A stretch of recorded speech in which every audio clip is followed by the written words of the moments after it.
Climate change due to anthropogenic carbon dioxide emissions is likely to be irreversibly detrimental to the environment and human health in the United States.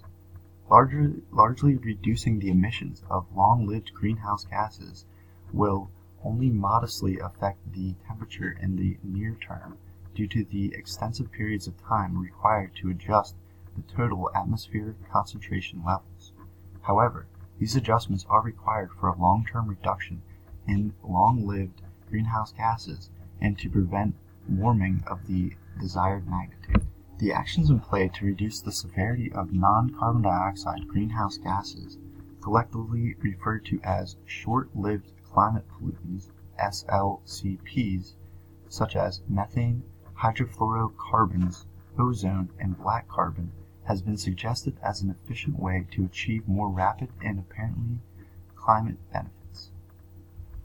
Short-lived climate pollutants have shorter atmospheric lifetimes, exhibit stronger radiative forcings, and stronger temperature effects than carbon dioxide on a per-ton basis. Therefore, reductions and/or avoidance of SLCP emissions could significantly contribute to staying below any proposed global mean temperature increase. In order to combat the more than a 2 degrees Celsius per year of warming, the rapid near-term mitigation pathways for carbon dioxide removal via climate interventions, such as the reliance on not yet proven technologies to remove greenhouse gases from the atmosphere, has been suggested to be the most promising option.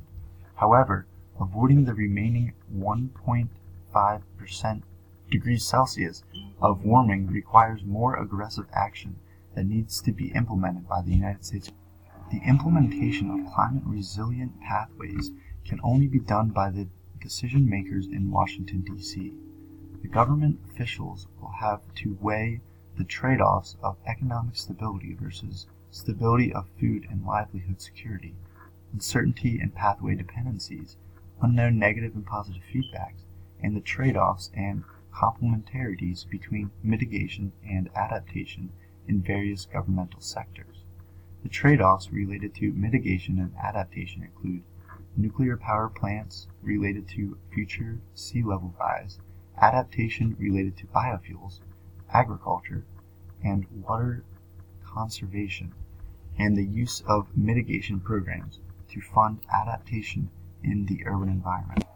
Climate transformation is linked to learning, leadership, empowerment, and collaboration within and across global groups, especially the lawmakers in Washington, D.C. The core to transformation lies within technological innovation and economic incentives used to influence sustainable responses and behaviors.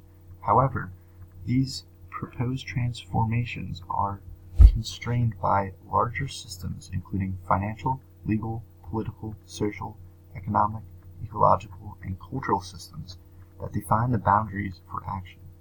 Thus, the United States government's implementation of some of these climate-resilient pathways, we can potentially reduce the detrimental factors caused by greenhouse gas emission that lead to an increase in global temperature and potentially a global crisis.